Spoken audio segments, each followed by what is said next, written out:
Alright, so imagine this. You found what seems like the perfect piece of land. Maybe it's a plot tucked behind a row of houses, or a field on the edge of a village, or even a derelict building in the middle of town that you've been eyeing for months. You're excited. Your mind is already racing with possibilities. What you could build, what it could be worth, what the future looks like. And then someone asks you a simple question.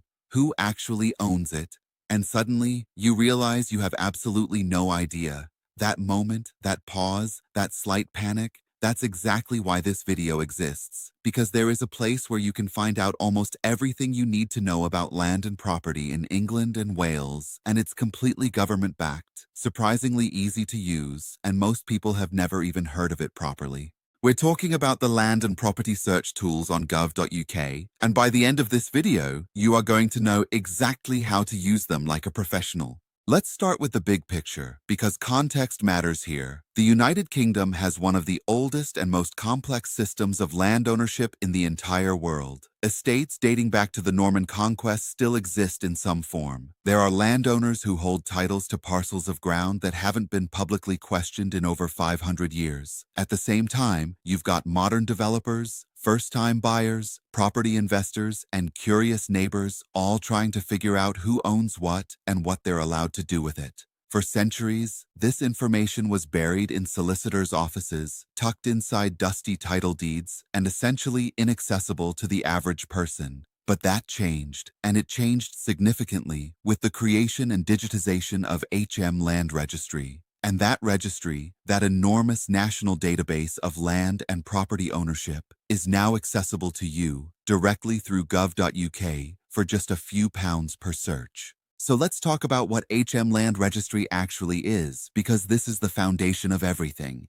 Land Registry is a non-ministerial government department that was established way back in 1862 under the Land Registry Act. Its entire purpose is to register the ownership of land and property in England and Wales. Scotland and Northern Ireland have their own separate registers, just so you know. Over the decades, the registry has grown into one of the largest property databases in the world. As of recent years, it holds records for more than 26 million titles, meaning more than 26 million individual registered pieces of land and property. That is an extraordinary amount of information sitting there, waiting to be accessed. And the key word in that sentence is registered, because not all land in England and Wales is registered. But we'll come back to that in a moment. When you go to gov.uk and search for land and property information, you're essentially tapping into this registry. The main service you'll be using is called the Search for Land and Property Information Service, and it lets members of the public, businesses, legal professionals, and anyone else who's curious look up official data about specific titles. Now here's where it gets genuinely useful. When you search for a property, you can order what's called a title register.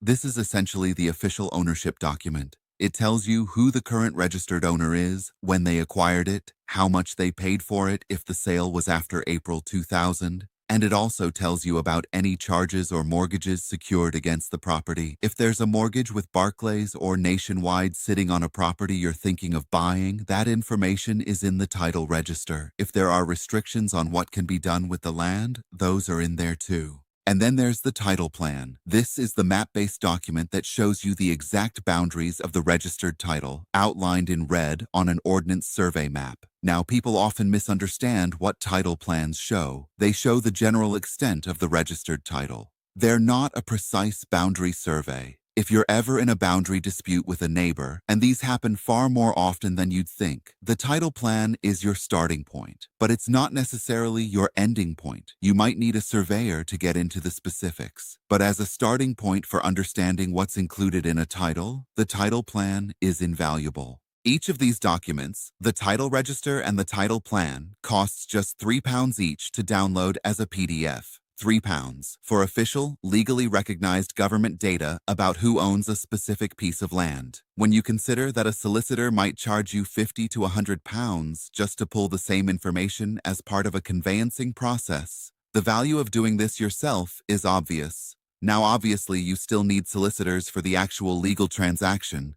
Please don't take this as advice to skip the professionals when you're buying property. But for research purposes, for due diligence, for satisfying your curiosity, or for building a picture of a neighborhood or investment area, £3 per title is an absolute bargain. But what about land that isn't registered? This is where things get really interesting and also a little more complicated. Approximately 15% of land in England and Wales is still unregistered. That means there's no entry at HM Land Registry for it. The ownership information exists somewhere, but it's held in private title deeds, often physical documents, sometimes going back generations. Unregistered land is one of the great mysteries of the English and Welsh property landscape. Some of it is owned by large aristocratic estates. Some of it is common land. Some of it is simply land that has never been sold or mortgaged in a way that would trigger compulsory registration. If you find a piece of land and it comes back as unregistered when you search, that doesn't mean it has no owner. It means the owner's title hasn't been registered. Tracing unregistered land ownership requires a different approach. Local authority searches, inquiries to neighboring landowners, and sometimes just a lot of detective work. For registered land, though, there's another layer to the gov.uk service that people often overlook, and that's the ability to search by map. Instead of entering an address, you can actually navigate a map interface and click on plots of land to find out if they're registered and pull up their title details. This is incredibly powerful if you're looking at a field, a patch of wasteland, or any property that doesn't have a conventional street address. Farmers, developers, land agents, these people use this tool constantly. But it's just as useful for someone who spots an overgrown plot behind their street and wonders who they'd need to contact about it.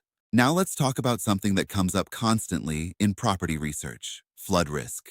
The gov.uk platform also links through to the Environment Agency's flood risk mapping tools, and this is something every single property buyer should be using. England has seen increasingly severe flooding events over the past decade, and the reality is that flood risk directly affects property values, mortgage availability, and insurance costs. You can check whether a specific address falls within a flood zone for rivers and the sea, surface water flooding, and reservoir flooding. This information is free, it's publicly available, and it could save you from making a catastrophically expensive mistake. There are people who've bought properties without checking flood risk and then discovered they can't get affordable insurance, or their mortgage lender won't lend on it at all. The tools are there. Use them. While you're in the Gov.uk ecosystem, there's also the planning portal and local planning authority information. Planning permission is one of the most significant factors affecting what any piece of land or property is actually worth and what you're allowed to do with it.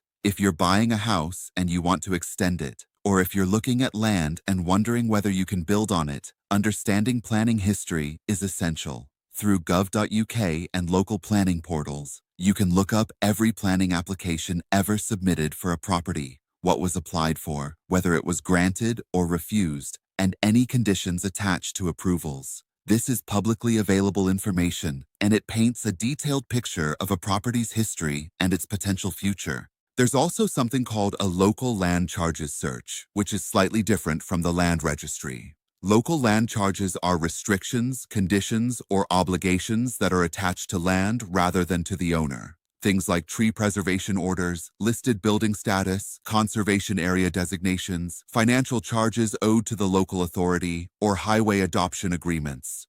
From July 2018, HM Land Registry began taking over the management of local land charges registers from local councils, migrating them into a single national digital register. This migration is still ongoing, and the significance of it is enormous. It means that over time, you'll be able to access local land charges information for properties across the entire country in one place, instantly, rather than having to submit requests to individual councils and wait weeks for responses. The fee for searching the National Register is currently free, which is a significant change from the old council-run system where these searches could cost anywhere from £15 to £80. Now let's talk about something slightly more dramatic, because property research can genuinely lead to some fascinating discoveries. There are people who've used the land registry data to uncover hidden ownership patterns, investigating who really owns swathes of rural England, for example. Investigative journalists and campaigners have used exactly these tools, the same £3 title register searches you have access to right now, to map out land ownership by corporations, offshore entities, and wealthy individuals. rules. In fact, land registry data has been a key tool in efforts to improve transparency around overseas entities owning UK property. The Economic Crime Act 2022 created a new register of overseas entities, requiring foreign owners of UK property to declare their beneficial ownership.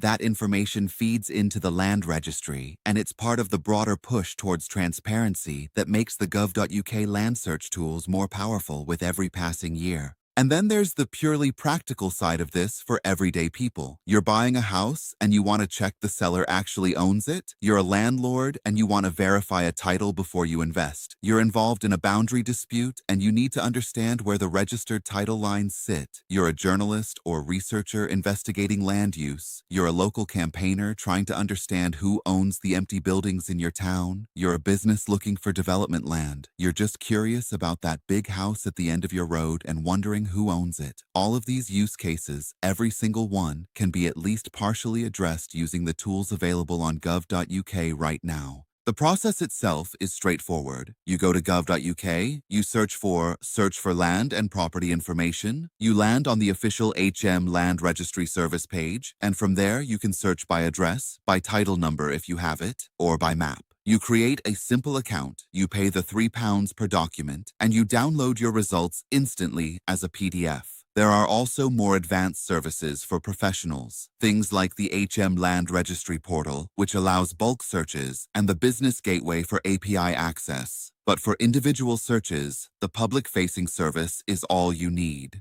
The bottom line is this: information is power in property, and for too long, that information was locked away, expensive to access, and understood only by professionals. What gov.uk and HM Land Registry have done over the past decade is genuinely democratize property knowledge. The same data that solicitors, surveyors, and developers have been using to make multi-million-pound decisions is now sitting there for you for £3 a search, available around the clock from your laptop or your phone. Whether you're trying to buy your first home, invest in land, resolve a dispute, or just understand what's happening on your street, these tools are for you. Go and use them. And if this video helped you understand how, make sure you hit that like button, drop your questions in the comments, and subscribe, because there's a lot more property knowledge coming your way.